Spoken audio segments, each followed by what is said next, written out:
E aí pessoal, tudo bem? Quem fala com vocês é o Nilson e esse é o primeiro vídeo de uma série que eu pretendo fazer aqui no canal sobre a obra do J.R.R. Tolkien, né, do autor do Senhor dos Anéis. Como vocês sabem que eu sou um grande fã da obra dele, né, um grande admirador da obra do Tolkien, né, do Senhor dos Anéis, Silmarillion, dos Contos Inacabados, de toda a mitologia tolkieniana, né, do mundo do Senhor dos Anéis. E hoje eu abordarei, né, um conto, né, uma parte do mito fundador do Senhor dos Anéis, que está nesse livro aqui, né, que é o Silmarillion, né? O Silmarillion, ele tem um pouco de tudo, né? Ele conta a história da Primeira Era do mundo do Senhor dos Anéis e também um pouco da história da Segunda, apesar de que a Segunda ela é bem nebulosa, né? Tem poucos dados sobre ela, e também sobre a Terceira Era e o fim da Terceira Era, que é o que é narrado propriamente no livro do Senhor dos Anéis, que é o fim da Terceira Era e o começo da Quarta, com a segunda queda de Sauron, né?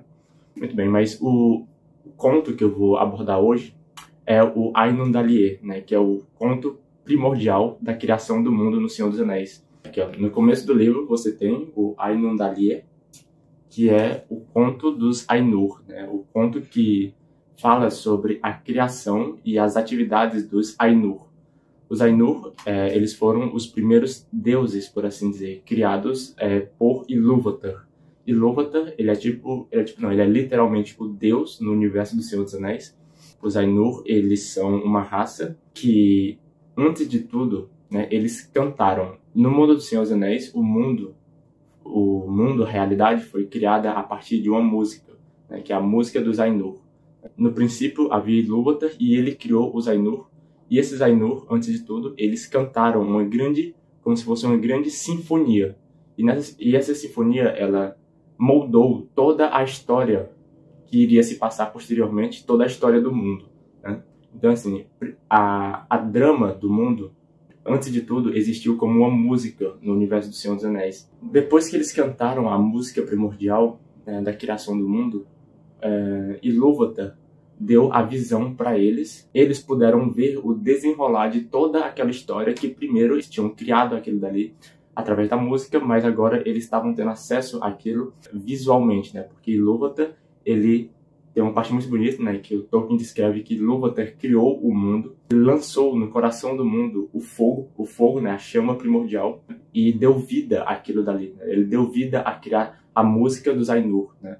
Os Ainur, eles criaram, por assim dizer, a beleza, a dramaticidade da história do mundo, mas depois eles começaram a ver toda aquela história que eles tinham narrado ganhando vida ali na frente deles através de Ilúvatar, né? Através dos poderes de Ilúvatar, e eles começaram a ver o mundo e começaram a ver todo o desenrolar da história até próximo do fim, né? Porque o fim de tudo isso o Ilúvatar guardou para si, né? Ele não contou qual seria, né, qual será o fim de toda a história, né? Esse foi um segredo que ele manteve para si mesmo, né? Ele não contou para os Ainur, né? Entre os Ainur, o mais forte deles, e o que tinha mais conhecimento geral de todos os outros era Melkor.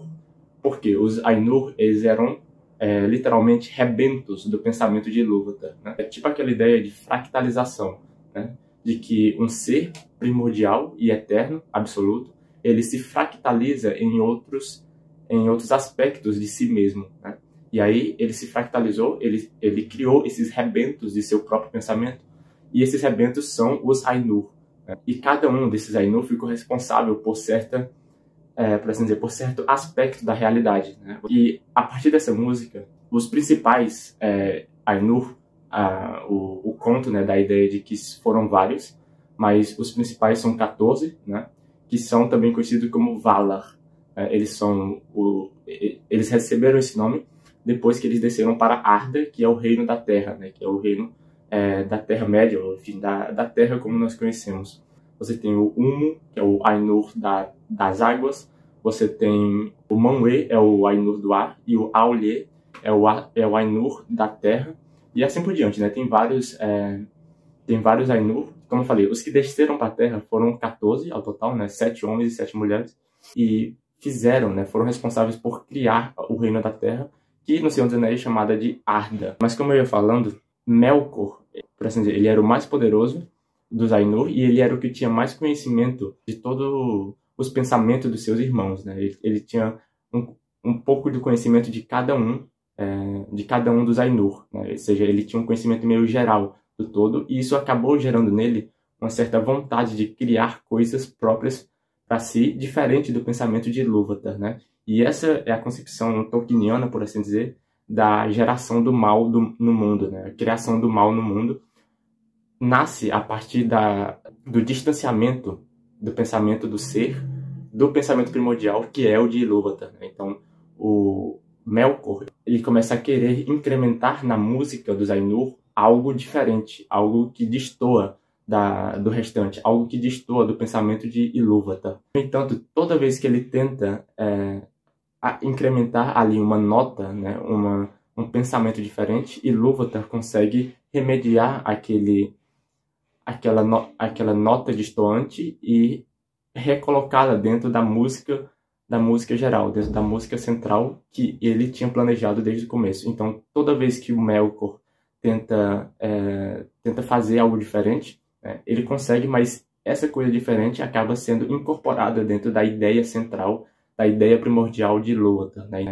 O Ilúvatar até fala em um momento que não tem como fazer alguma coisa que já não tenha sido pensada por ele, né? Não tem como os Ainur criarem alguma coisa, né, que já não tenha sido criado por Ilúvatar e que ele já não tenha pensado antes e que ele não consiga remediar, que ele não consiga integrar aquilo dentro do seu plano central e original, né?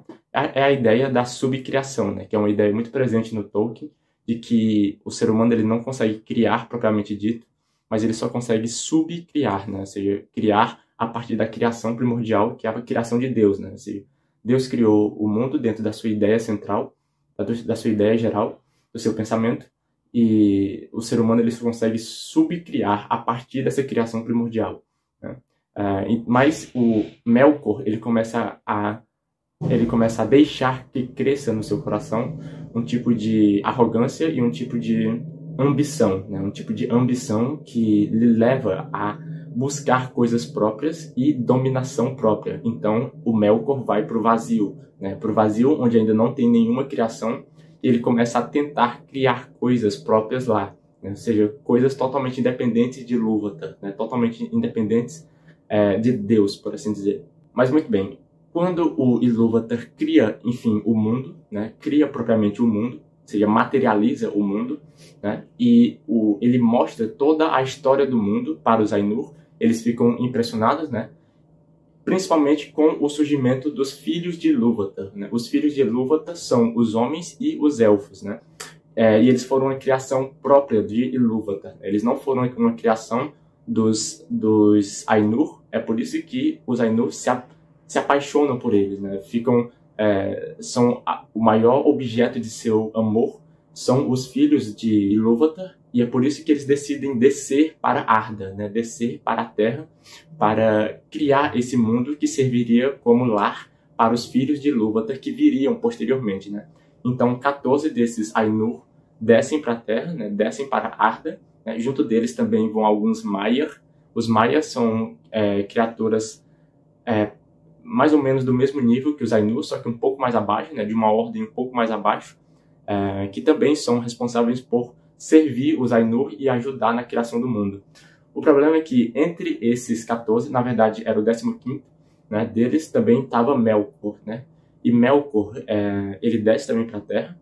E quando ele chega aqui, quando eles chegam aqui, a Terra ela ainda é a Terra primordial, ou seja, ela só tem basicamente fogo, lava, aquela ideia da Terra dos primórdios que a gente tem mesmo, sabe? A Terra cheia de lava, cheia de fogo, toda caótica, né? Toda caótica, toda potencial, né? Sem nenhuma forma, ainda sem nenhuma beleza. E são justamente os Ainur que são os responsáveis por ordenar todo esse caos, né? Eles começam a fazer isso. No entanto, Melkor, ele se corrompeu, né? Ele já desceu totalmente corrompido, né? E ele começou a tentar modificar e a tentar destruir a obra dos seus irmãos, né? Enquanto os outros Ainur, os 14 Ainur, estavam fazendo a obra deles corretamente, né, plenamente, Melkor frequentemente ou toda hora ficava tentando atrapalhar aquela obra e ficava tentando destruir mesmo, né? Destruir ou modificar de acordo com os seus próprios interesses, né? Isso acabou gerando um mundo incompleto. Isso acabou gerando o mundo incompleto e um mundo imperfeito, né? É a ideia da queda, né? A ideia da queda do mundo e do homem, né? Que é uma ideia que está presente em praticamente toda a mitologia, né? Por exemplo, na mitologia grega, né? Você tem lá a caixa de Pandora, né? Depois que a caixa de Pandora foi aberta, os males, né? As maldições se espalharam pelo mundo inteiro e o mundo começou a ser um lugar caído, ser um lugar decaído, né? No cristianismo, por exemplo, você tem o Adão e Eva, eles comem um fruto, e a partir desse pecado original, né, do pecado original, o mundo cai. Não só o mundo decai, ou seja, começa a existir doença, começa a existir espinhos, começa a existir peste e começa a existir morte também. Mas também o homem cai, né? O homem se torna um ser decaído, né? Um anjo caído, por assim dizer. Isso também, obviamente, existe em O Senhor dos Anéis, mas essa queda foi gerada por Melkor. Melkor, ele veio para Arda e ele ficou atrapalhando a criação plena dela, né? E é por isso que, quer dizer, não é exatamente por isso, né? Mas isso simboliza a sensação do ser humano de que tem algo errado com o mundo, de que o mundo é um lugar incompleto, de que o mundo é um lugar não íntegro, integral, né? De que deve existir uma ordem maior que envolve o mundo e que deve dar-lhe a perfeição, né? Ou seja, que o mundo por si é uma criação incompleta, né? Acho que essa é uma das sensações mais profundas do coração humano, e é claro que isso está simbolizado aqui no Senhor dos Anéis, na figura do Melkor, né? Eu até queria ler aqui um dos trechos finais do Ainundalie. Contudo, o labor deles não foi todo em vão, embora em nenhum lugar e em nenhuma obra tenham a vontade e o propósito deles totalmente se cumprido, e todas as coisas estivessem em matiz e forma diversas do que os Valar no começo pretendiam, lentamente, mesmo assim, a terra foi moldada e se tornou firme. E assim foi a habitação dos filhos de Ilúvatar estabelecida, afinal, nas profundezas do tempo e em meio às estrelas inumeráveis, né? Então, por mais que Melkor estivesse lá frequentemente impedindo a plena realização da obra, né, mesmo assim, o mundo, por assim dizer, aos trancos e barrancos, ainda foi montado, ainda foi criado, né? Não de forma plena, não da forma como os Ainur queriam, não da forma que refletisse a plena glória de Ilúvatar, mas ainda assim foi criado, né? A partir mesmo com essa centelha de mal, de maldade, de incompletude que habita no mundo, mas que de certa forma é essencial, né? Porque se isso não existisse, afinal o mundo seria um paraíso, né? Que é algo que é inconcebível. Eu quero também falar aqui sobre o Valakenta, né? Que tá aqui é o segundo conto do Silmarillion, que conta a história dos Valar, né? Que é basicamente essa que eu falei, né? Ou seja, como os Valar desceram para a Terra, e ele dá o nome de todos os Valar. Valar, como eu falei, são os Ainur que desceram para a Terra, né? Para Arda, né? Então você tem os Ainur, que são inumeráveis, são vários, e alguns deles não desceram para a Terra, né? Ficaram lá no cosmos, né? Em Ilha, e apenas alguns desceram aqui para a Terra para moldá-la, e se vestiram também com os elementos da Terra, né? Então eles adquiriram forma de acordo com os elementos da Terra, né? E com o modo de ser da Terra. Eles se adequaram aqui, né? Eles meio que desceram a sua natureza divina para esse mundo decaído, justamente para tentar moldá-lo, para tentar criá-lo, né? E no Valakenta, o Tolkien descreve meio que a personalidade de cada um dos Valar, e a representação simbólica geral deles, né? Inclusive, aqui no Valakenta, né, fala sobre o Olorin, né?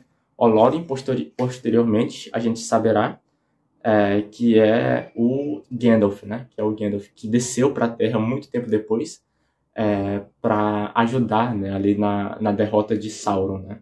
O Olorin, ele é um Maiar, tá?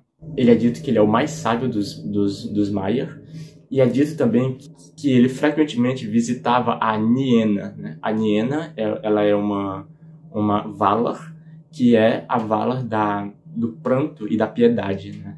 E é com ela que o Olorin aprende sobre a piedade, né, e sobre compreender a dinâmica do tempo, a dinâmica das grandes eras, né? E é por isso que a gente sempre vê o Gandalf no Senhor dos Anéis com toda aquela sabedoria, né? Por exemplo, quando ele fala que o Bilbo deveria poupar o Gollum da morte, porque poderia ser que muito tempo depois o Gollum acabasse tendo uma missão muito importante, né? E é exatamente isso que a gente vê, né? Muito tempo depois, acho que mais de 50 anos depois desse acontecimento, né? Depois de o Gandalf ter dito pro Bilbo poupar o Gollum, né? A gente vê que o Gollum, ele realmente, afinal, é ele quem destrói o anel, né? Não de forma intencional, né? De forma acidental, mas ainda assim é o Gollum que destrói o anel, né? Então aí a gente vê, né? Da onde vem esse senso de paciência e de sabedoria longeva que tem no Gandalf, né? Que o Gandalf tem, ele aprendeu isso, né? Ao que tudo indica, ele aprendeu isso com a Niena, né? Que é a Valar da piedade e do pranto. Inclusive, é dito que os salões de Niena, as janelas do salão de Niena, elas dão para fora do mundo, né? Ela é a Valar que mora mais a oeste, né? Que mora mais para fora do mundo, né? Mais perto das bordas do mundo. Ela mora até mais a oeste do que Mandos, né? Mandos é o Valar do Reino dos Mortos, né? E fica mais a oeste do que Valinor. E o Palácio de Niena fica mais a oeste do que Mandos, né? Então fica lá mesmo na borda do mundo. E das suas janelas é possível ver o que tem, por exemplo, o que tem para fora, né? O que tem os segredos que estão para além dos círculos do mundo, né? Tem uma parte muito bonita aqui do Ainulindalë, que é quando o Ilúvatar tá conversando com o Ulmo, né? O Ulmo, como eu falei, ele é um Valar dos mares, né? Ele é um dos meus preferidos, inclusive. Ele é uma imagem de Poseidon, algo do tipo, só que mais divino ainda, né? E talvez mais bondoso, né? Porque o Poseidon na mitologia grega é um tanto maléfico. Mas o Ulmo, ele é o símbolo da água, né? Então, o símbolo da substância sempiterna que envolve e que abraça todo o mundo, né? E ele tem conhecimento de tudo que se passa na Terra-média, né? Porque os rios, né? Em muitos momentos isso é citado ao longo do Senhor dos Anéis, né? Os rios, eles são como as veias do mundo, né? Que se alastram pela Terra e que têm consciência do segredo, né? De tudo que se passa acima dela, né? Quando o Ilúvatar está conversando com o Ulmo, ele fala que ele não deveria ficar com raiva de Melkor ou ficar triste, né, por causa das ações de Melkor, porque o Melkor, apesar de tudo, ele tem, por assim dizer, ele tem o seu papel, ele tem a sua função no mundo, né? Melkor, Ilúvatar fala, tentou criar o fogo para destruir o mundo, mas com isso ele só conseguiu criar a beleza da chuva, e a glória das nuvens, né? Ele tentou criar o gelo, né, o frio, ele tentou criar o frio para tentar também destruir o mundo, para tentar congelar a criação, mas com isso ele só conseguiu criar a boniteza, a beleza das neves e das montanhas enevoadas, né? Ele fala isso em um momento, é um momento muito bonito, né? É um diálogo muito bonito entre eles, e que representa justamente aquela ideia de que, apesar de que Melkor desde sempre tenha tentado colocar na criação coisas que sejam diferentes do pensamento de Ilúvatar, né? Coisas que não coisas que destoem com a ideia primordial de Ilúvatar, não existe nada que Ilúvatar não possa remediar, né? Não possa integrar dentro da sua ideia central, né? Dentro do seu pensamento inicial. É aquela ideia de que não existe acidente nenhum que Deus não possa usar para os seus fins, né? Para os seus objetivos, né? Não existe nenhum acidente que não possa ser contornado dentro da grande comédia, né? Não existe nenhuma tragédia que não possa ser contornada e integrada dentro da grande comédia, né? E no Valakenta, né, ele fala sobre vários dos Valar, né? Ele fala do Manwë, que é o Valar do ar. Ele fala de Varda, né, que é o das estrelas. Varda, que inclusive é a mais adorada, né? É a mais admirada pelos elfos, né? Ela é tipo a deusa dos elfos, né? Ela representa realmente a sublimidade estelar, a sublimidade cósmica né, que os elfos representam, né, pelo menos para os homens, né. Tem o Ulmo, que é o do mar, tem o Aulë, que é o da terra, que inclusive é quem cria os anões, né. Tem o Yavanna, que é da natureza. Tem Mandus e Lórien, que são os Fiantori, né, os irmãos Fiantori. Os nomes deles verdadeiros são Namo e Irmo. Namo, que é o do Reino dos Mortos, e o Vairier, que é a tecelã, né, que tece lá as histórias do mundo inteiro. Tem o Irmo, que é o do Reino dos Sonhos, e a Iestê, que é a curandeira. Tem a Niena, que é o do pranto e da piedade. E tem o Tulkas, que é da força, né, da força física, da força brutal.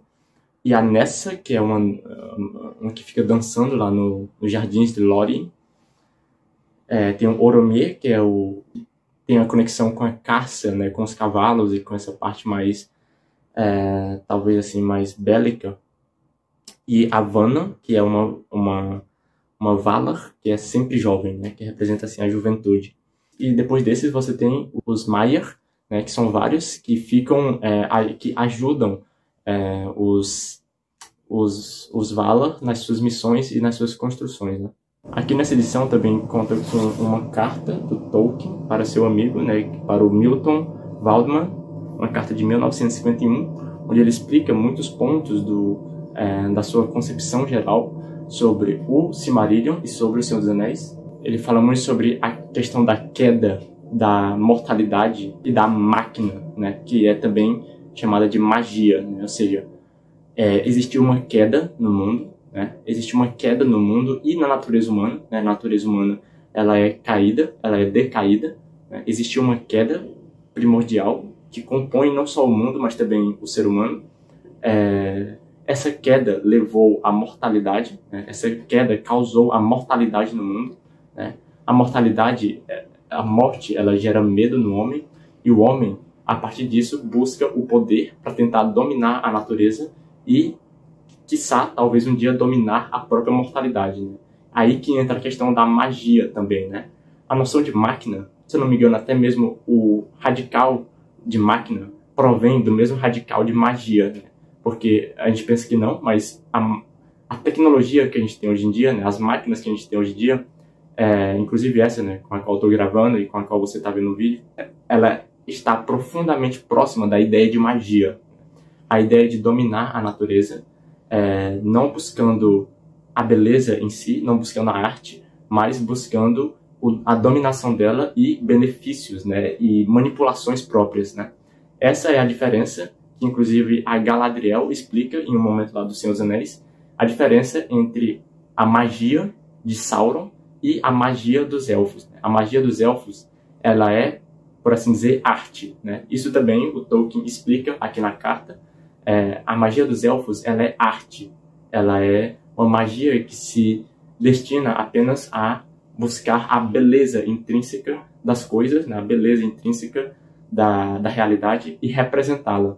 Enquanto que a magia do Sauron está mais próximo da ideia de máquina, né? A ideia de que você tem que criar artifícios, né? De que você tem que descobrir artifícios e meios de dominar a realidade para os seus próprios interesses, né? Para os seus próprios interesses e para os seus próprios fins, né? Os seus próprios meios, que geralmente serão fins, objetivos egoístas e egocêntricos, né? Que buscam o poder e a dominação sobre outras vontades, né?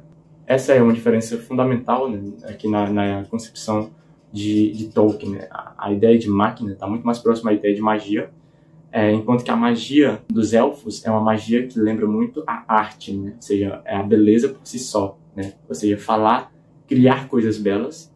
Essas coisas, elas vão repercutir no mundo, mas de maneira natural, de maneira espontânea e de maneira que preserve a liberdade dos seres, né? Que a contemplam e que têm contato com ela, diferente da máquina de Sauron, que também vai reverberar sobre o mundo, vai ter resultados, vai ter impacto sobre o mundo, mas que, pelo contrário, vai suprimir a liberdade, vai dominar os outros seres, né? É a diferença fundamental, né, que se tem que se entender aqui no Senhor dos Anéis, para você entender o que é a magia élfica, né, e o que é o poder, o verdadeiro poder. O verdadeiro poder se alinhar com a ideia central de Ilúvatar, né? Com a ideia central de Deus, né? Com o princípio, a fonte criadora do universo.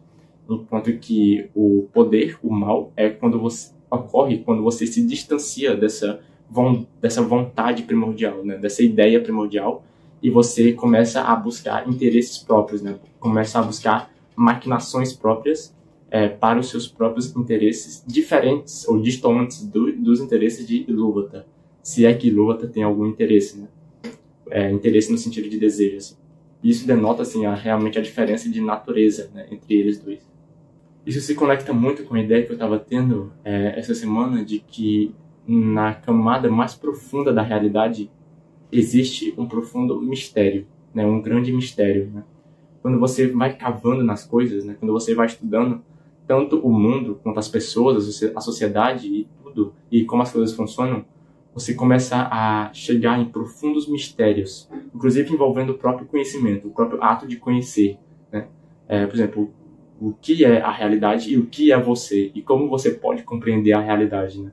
Você pode tentar descobrir essa resposta através de meios materiais, por assim dizer, científicos, mas isso acaba gerando problema, de certa forma, também. Né? Então, na camada mais profunda da realidade, existe um profundo mistério. Né? Existe um profundo mistério, existe um tipo de substância sutil que permeia tudo e que é regida por ideais, né? Por ideias e por poderes muito superiores. Né?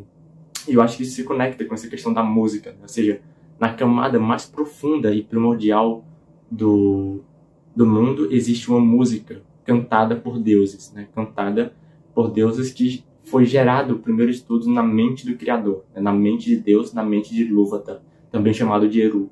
Né? Então, realmente, é uma ideia muito profunda e que leva a muitas intelecções, né? Nos dá muitas intelecções e muitos pensamentos de ordem filosófica e religiosa. Né? Então, é um livro, Senhor dos Anéis como um todo, eu acho que ele é um livro muito edificante, inclusive para a sua vida espiritual. Tá?